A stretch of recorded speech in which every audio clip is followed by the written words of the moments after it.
But the Torah says on Bereshit, chapter 32, verse 29, Lo Yaakov Ya'ameh od Shimcha, Ki im Yisrael. The angel, upon request by Yaakov, is blessing Yaakov, and he says, your name will no longer be Yaakov, your name will be Yisrael, which is our name. So Lo Yaakov Ya'ameh od Shimcha Ki im Yisrael, your name will be Israel. Why? Ki Sarita, Israel, Sarita, im Elokim ve'im Anashim vatuchal. Ki Sarita means you fought. Good evening. We just started. You fought with God, so to say, which is the angel who is the representative, and with people. With people, the Torah means to Lavan, which he had to negotiate for 20 odd years. And it dawned on me today that you need to look at the order of the words in the Pasuk. Because you fought with God and with people, and you overcome.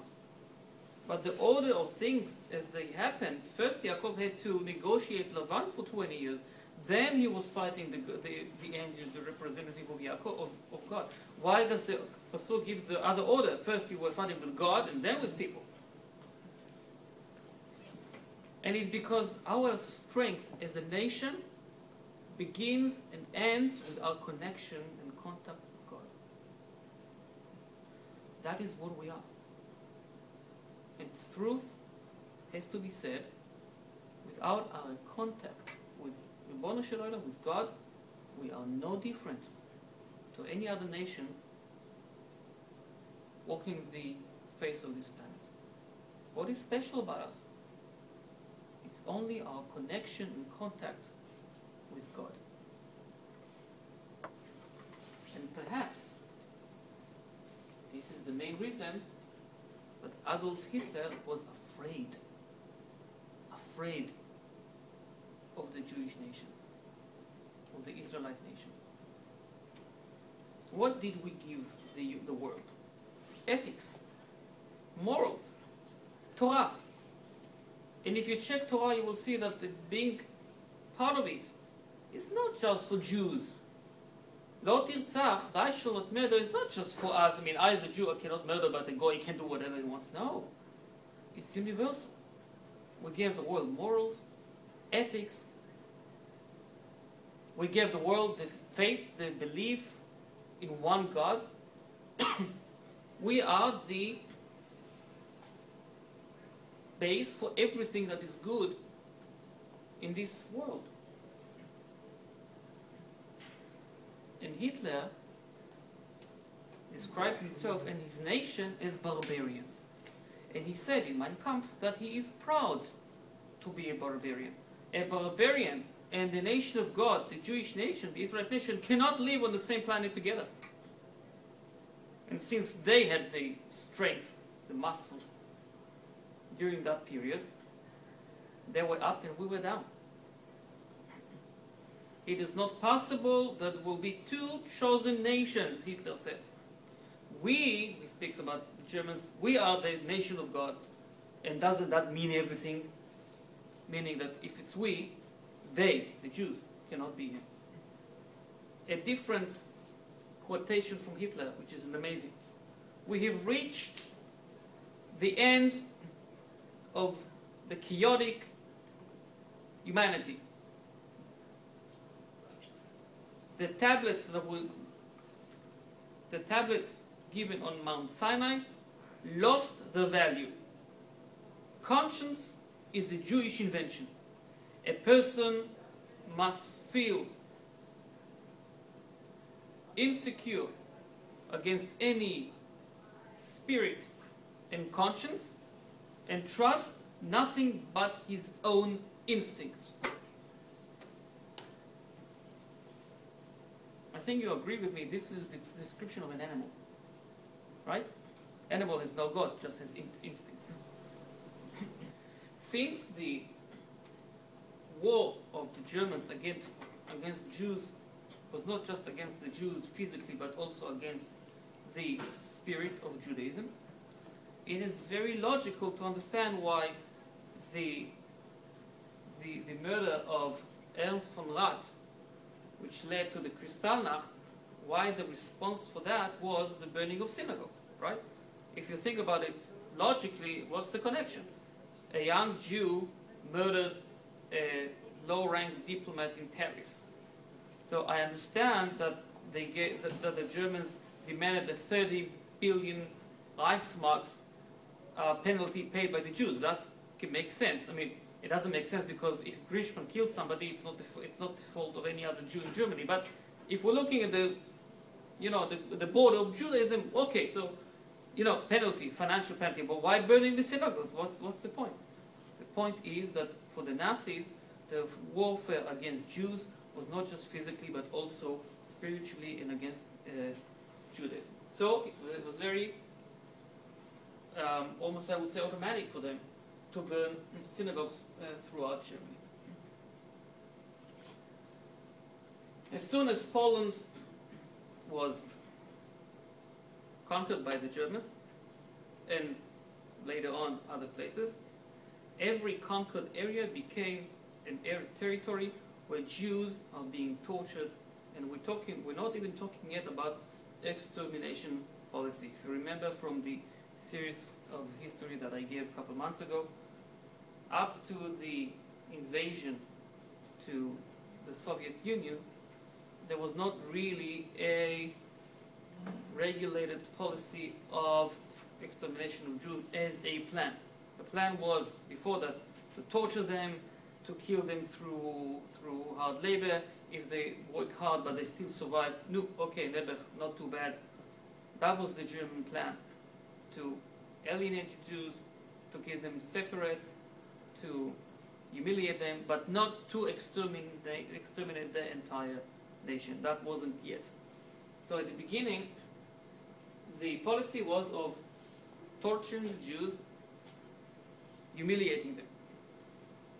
And any Jew that had any religious external appearance,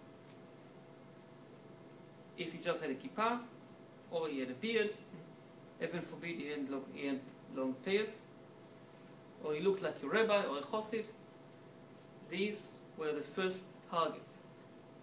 And especially the rabbis heading communities, with a very simple psychological effect.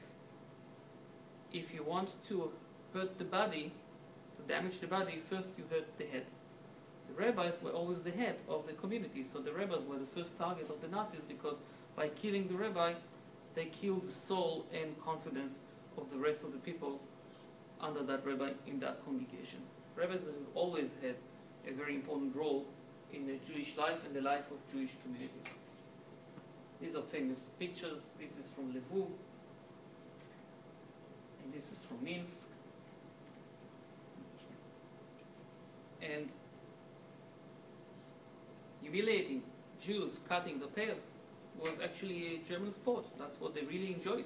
They used to gather around this poor Jew that was caught, and the shaving of the beard and the cutting of the pears would be a laugh-about scene that they all enjoyed looking at. This is Rabbi Moshe Hagerman. He was the last rabbi of Olkush, which is not far from Krakow. With him, he was davening Shachis in the morning, like any regular day. The Germans broke into the synagogue. They grabbed him by beating him out of the shul with his talis and tefillin. And they said to him, you see those dead Jews in the street? We are going to shoot you right now in front of them. Raised his hand and he said, may I have one last request? His request was to say Kaddish for his people who were lying in the street. For some reason, the Germans allowed him to say the Kaddish. Usually they didn't. So he said the Kaddish, they were laughing at him. As soon as he finished his Kaddish, they shot him and he lay dead next to his own. And here's a story about the last rabbi of Volin, and the woman who gave us this account did not remember his name, so we don't have his name. We had an old rabbi who was a wise man, very respectable, and all his life he devoted his time for the congregation. He was admired, he was never complaining, he was always happy with the very little he had. And because he was so well admired and loved by everybody, the Germans picked on him as often as they could in order to humiliate him. One day they took him out of his house for a hard labor. It was a few miles away from town, and he was made to march over there. In the middle of the hard labor, a rabbi was ordered by the Nazis to stop working and start digging, a ditch. And they told him, you are now digging your grave, because now we're going to shoot you and kill you, and you will dig the grave. He didn't say anything. He continued silently to dig the ditch. When he finished, he asked to have the permission to pray before he dies. This very proud and courageous stand of the rabbi made the Germans very angry. So they began to beat him even harder. They beat him up, and they beat him up until he lost consciousness. So they put cold water on him so he would regain consciousness. And they carried on beating him again, and they did this thing a few times. And he didn't say a word. And after they finished beating up, and they threw him literally into the grave he was digging, he digged for himself, they asked him, so, do you still feel like you want to pray? He looked at them, and he said, yes. Somehow his courage broke something inside the Germans. And against all odds and against any logic, they let him go. His great courage saved him. But only for a short while, a few months later, when the entire community was exterminated by the Germans, the rabbi found his death too. But his great courage made an impression. Moshe Frager survived also ghetto in Auschwitz. Wrote a book with some of his memories. In that book, there's the following story. On Friday night, Leil Shabbat, Friday night, we went in the ghetto to daven in one of those flats with about 20 people. We even found Sidurim, prayer books. And following day, Shabbat morning, we also went to pray. And after the davening, one of my acquaintances asked me, do you have time? Because if you do, come with me, I will show you something extraordinary and amazing. The man was a member of very respected and known Gur Hasidim. So Moshe Frager said, I trusted him, and we went together. And we walked, and we reached a very tall house inside the ghetto. That inside the courtyard of that house, where a lot of trees and bushes were growing, there was a very little, I think the word is shed, little hut. And we entered in, because the door was not locked, and all we could see was a chair, 2 chairs, 1 table, and 2 iron beds. Otherwise, the shed was empty. We sat down and we waited. And after a few minutes, a young boy, age around 15,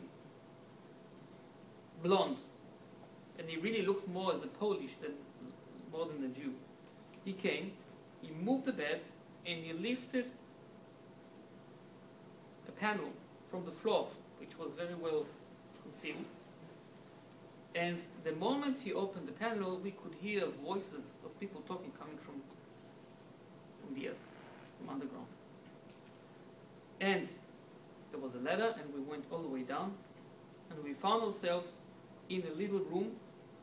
A little light was was burning.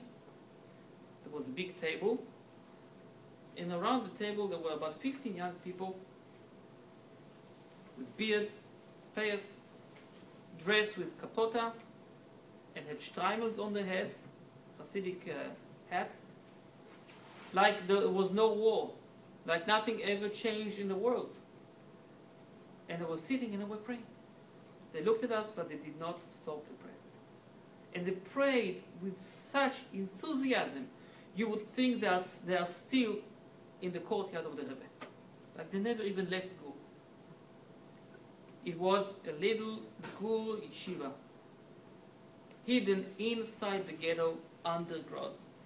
These young people separated themselves from the world, from the environment, because they knew that there's nothing they can do to change it. Since there's nothing we can do to change it, let us, even if we risk our souls, build this bunker, sit down here under the ground and study Torah and do the only thing we know to be the right thing to do. Worship of God. They didn't have bread, they had matzot for some reason.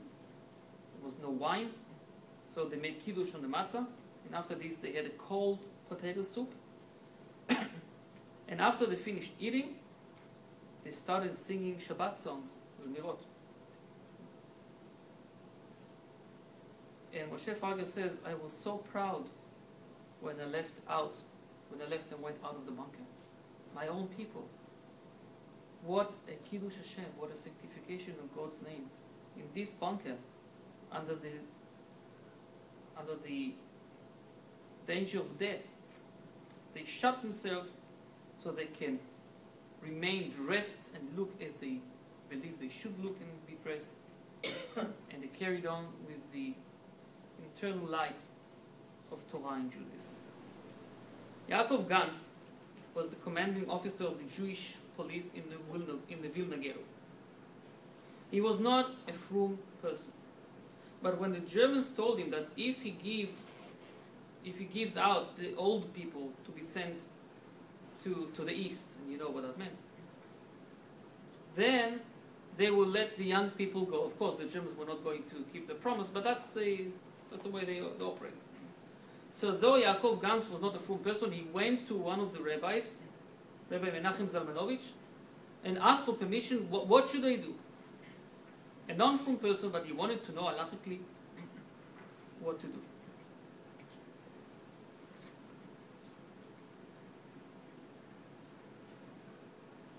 The Torah of Am Yisrael encompasses everything in our life. Every single step we do is governed by Torah. It is with us from the moment we're born until the moment we give our soul back to God. The Torah accompanies us when we wake up in the morning and we open our eyes until we shut our eyes when we go to sleep.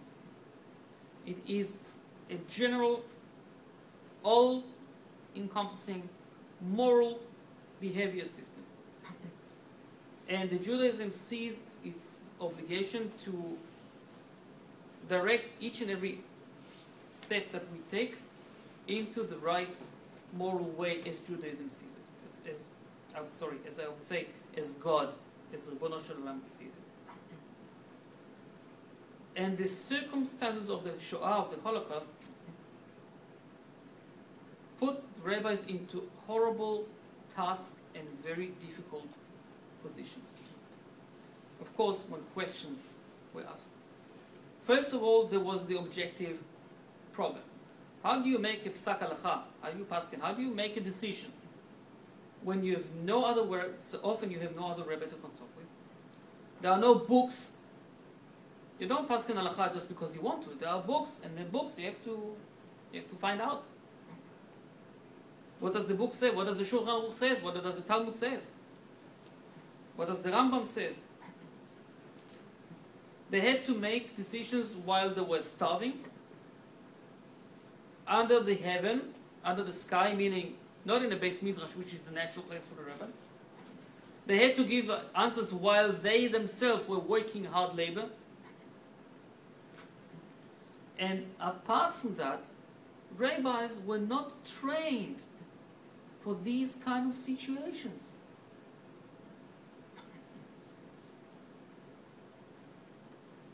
What do you do with a baby that was just born, and his cry could give out the hiding place of all the other Jews?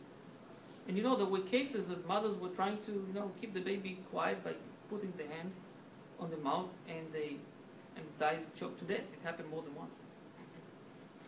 What do you do with a pregnant woman, and she's going to be executed if the Germans find out that she's pregnant? Is an abortion a logical option in that case? Is it allowed to run away from a concentration or a labor camp to join the partisans when you know that if you run away, the Germans will take revenge from those other who stayed behind? It's happened often in the Sobibor camp. Is it allowed to buy a fake identity which identifies you as a Christian? Is it allowed to impersonate, what's the word, impersonate? As a Christian? Isn't this Avodah Zarah, idol worshipping? A man in the Judenrat was given a stack of labor, Blauschein, the labor cards. And he has to decide to whom he gives them. Those who get the cards might survive. Those who don't get the cards will ship to the east, Auschwitz, Treblinka, wherever. Is he allowed to give out those cards and be party to the dirty job of the Germans? Because you understand, if he's not giving the card to me, he's condemning me to death.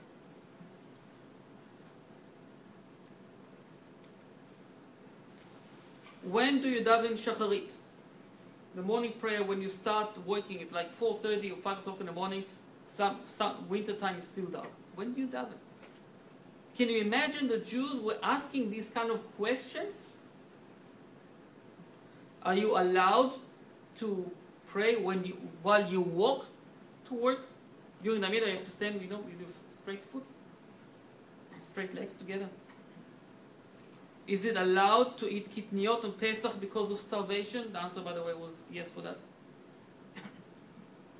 What kind of a blessing would you recite when you eat treif food because you have no kosher food? Halachically, no kosher food, you have to eat the treif because you have to survive. It's allowed. It's pikuach nefesh, Do you say a blessing, Baruch atah, she'akol, borei pri adama, whatever? Is it allowed? Can you say every morning the blessing, She'lo asani aved? Blessed you are God, King of the universe, who did not make me a slave. I am a slave. Am I allowed to say this blessing? If I can't leave the house during night because of curfew, when should I read the scroll of Esther? Is it allowed to steal materials from the Germans to build a sukkah? Imagine this kind of question. Am I allowed to steal poles and woods from the Germans to build sukkah? The answer is no.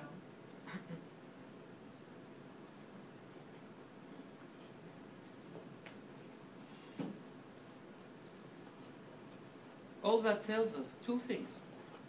It tells us this whole story, this whole discussion tonight should tell us one thing. Sorry, two things. Number one, Jews in general remained Jews despite everything. And they understood that to keep Jewish identity, it means to live as a Jew. And to live as a Jew means to perform mitzvot and keep Torah. That's number one. And number two, and this is, how can we not keep mitzvot? If they did, we have everything we can possibly want to keep Torah and mitzvot. We live in paradise, for that matter. Do we have a reason not to keep a single mitzvah? I think we don't. And the other heroism, the other side of heroism of Jews who passively, they didn't fight, they didn't kill Germans, but they fought passively to carry on living as Jews, that should tell us that we have to do the same. And it is so easy for us. So may God help us. May HaKadosh Baruch Hu be with us, so we are able to keep mitzvot and keep Torah, and we can learn from these great, great Kedoshim, holy people, the tzaddikim, these righteous people, who despite everything remained Jews. Thank you very much for your time.